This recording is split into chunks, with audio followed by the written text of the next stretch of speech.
Bonjour, je vous retrouve aujourd'hui pour la présentation de ce chargeur qui fonctionne à l'aide de bobines à induction qui est proposé par OK.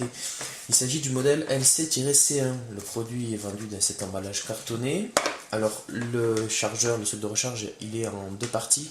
Là je les ai déjà assemblés pour les besoins de la vidéo. Et chaque partie est protégée dans ces petites pochettes plastifiées. Dans l'emballage, on trouve une notice qui est traduite dans différentes langues, notamment le français, avec une traduction qui est plutôt bien faite. Et la partie en français va de la page 11 à la page 15. On a une carte de garantie pour enregistrer le produit. Et enfin, on a un câble micro USB vers USB qui va permettre d'alimenter le support de recharge à une prise murale moyennant un adaptateur qui n'est pas fourni. Alors moi pour l'occasion j'utilisais un adaptateur de ce type avec différentes entrées USB 2 proposées, des entrées 5 volts 2.4 A. J'ai branché d'un côté le port USB 2, je me suis branché sur le courant et après de l'autre côté j'ai branché la fiche micro USB sur le socle de recharge comme ceci. Et à partir du moment où il est branché, on a un voyant blanc qui s'allume, qui indique que le socle de recharge est opérationnel. Donc, à partir de ce moment-là, ce qui est intéressant, c'est de pouvoir tester le téléphone dans différentes configurations pour voir si la charge se fait correctement. Bon, sans rentrer trop dans les considérations, on a un socle de recharge qui est plutôt design, plutôt bien pensé. Alors, avec des mélanges de teintes blanc mat d'un côté, plutôt alu de l'autre, vraiment sympa. Au niveau des dimensions, moi je trouve qu'il est peut-être un peu trop long. On a 18 cm, donc ça prend quand même un petit peu de place sur un meuble. Et en hauteur, on est à 8 cm environ. Donc j'étais en train de dire que ce qui est intéressant, c'est de pouvoir tester le téléphone dessus et puis voir comment il réagit et sa capacité donc à prendre une charge en étant positionné sur ce produit. Je vais le poser tout de suite. Et on voit, je ne sais pas si vous avez vu sur la caméra, on a eu un petit témoin qui s'est affiché avec le niveau de charge de la batterie. Il y avait 83% qui s'est affiché, d'ailleurs c'est le même chiffre qui apparaît tout en haut sur le téléphone, et on voit d'ailleurs que sur le logo de la batterie, il y a un petit éclair qui est apparu, qui signifie donc que le téléphone est en charge.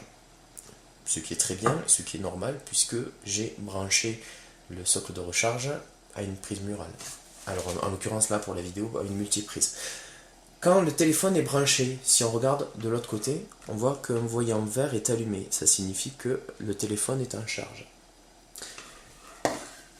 Alors, ça c'est une chose, c'est plutôt bon signe, ça veut dire que l'appareil fonctionne, mais ce que je reproche à ce système de recharge, outre le fait que c'est moins efficace que le câble fourni avec le téléphone, tout simplement parce qu'il y a une déperdition. De toute façon c'est rappelé dans la notice. Moi je fais un petit aparté, quand on regarde au niveau de la notice, il y a dans la FAQ, pourquoi cet adaptateur charge plus lentement que mon adaptateur d'origine fourni par l'appareil. La réponse est donnée. Veuillez noter que l'efficacité de la bobine de charge sur le marché est de 70% en moyenne. Le chargeur sans fil peut atteindre 75% au pic. Si la sortie de votre adaptateur d'origine est de 2100 mA, le chargeur sans fil ne peut qu'offrir 2100 mA fois 0,75, soit 1575 mA.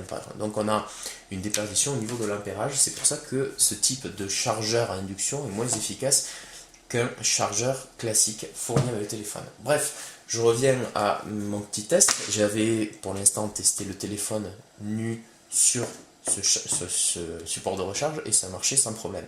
Mais moi, ce qui me gêne dans cette configuration-là, c'est que mon téléphone, il n'est pas protégé. Alors, je veux bien le positionner comme ça. C'est plutôt sympa, hein. On peut voir son écran, si on a envie de regarder ses contacts, passer un appel, je sais pas. C'est sympa. Mais en l'occurrence, si on a un enfant qui passe à côté, ou alors que sans faire exprès, on met un coup de hanche au niveau de la table, et on a ce genre de choses qui se produit, c'est pas vraiment le top. Donc, moi ce que j'aime bien dans ce genre install, c'est de toujours avoir ma housse qui protège en permanence mon téléphone. Alors j'ai pris une housse No Rêve parce que la réputation de cette housse n'est plus à démontrer et elle assure vraiment une bonne protection du téléphone. Si je mets mon téléphone dans la housse, on va retester tout de suite. Alors, et vous allez voir ce que ça donne. Si je me positionne avec la housse fermée, donc c'est une housse qui est intégrale, qui protège l'écran d'un côté et de l'autre qui protège le dos de la coque. Je pose le téléphone. Je ne sais pas si vous avez entendu, là le téléphone s'est mis en charge. On regarde, on vérifie si le voyant vert est allumé. Il est bien allumé. Ça veut dire que avec une housse comme celle que j'utilise là, qui est en caoutchouc, faite de caoutchouc et de métal, on a la charge qui se fait lorsque la housse est complètement fermée. Maintenant, on va retenter avec la housse repliée, la face avant de la housse repliée en arrière, de manière à pouvoir voir l'écran. Et là, il ne se passe plus rien. Tout simplement parce qu'il y a trop d'épaisseur et le téléphone ne peut plus charger, le support de recharge ne joue plus son rôle. D'ailleurs, on va vérifier et on voit bien que le voyant vert n'est plus allumé. Et ça, je trouve ça dommage qu'on n'ait pas pas une plus grande puissance, mais que le téléphone ne s'arrête de charger dès lors qu'on rabat la face avant de sa housse de manière à pouvoir dégager l'écran. Donc c'est intéressant quand on n'a pas une housse épaisse, qu'on n'a pas de housse du tout, bon mais voilà, le téléphone charge de manière normale. Après, à partir du moment où on a une housse qui protège bien son appareil, sachez que si vous vous amusez à rabattre la housse de l'avant vers l'arrière, ça ne marchera plus, malheureusement. Donc la seule solution, si on veut avoir son téléphone bien protégé, c'est de fermer sa housse complètement et de le positionner comme ceci. Et là on entend que la charge a repris. Voilà pour la présentation de ce produit. Alors je disais tout à l'heure, il est globalement design, il est plutôt sympa, hein, c'est original.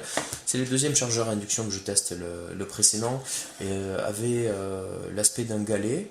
Très sympa aussi, il était positionné directement au sol et le téléphone se pose directement sur le galet. Celui-ci, il est quand même, je le trouve un peu mieux parce que il est possible directement de voir sur son téléphone sans avoir à se pencher pour voir ce qu'il y a écrit sur l'écran. Voilà pour cette présentation, je vous dis à bientôt pour une prochaine vidéo. Merci, au revoir.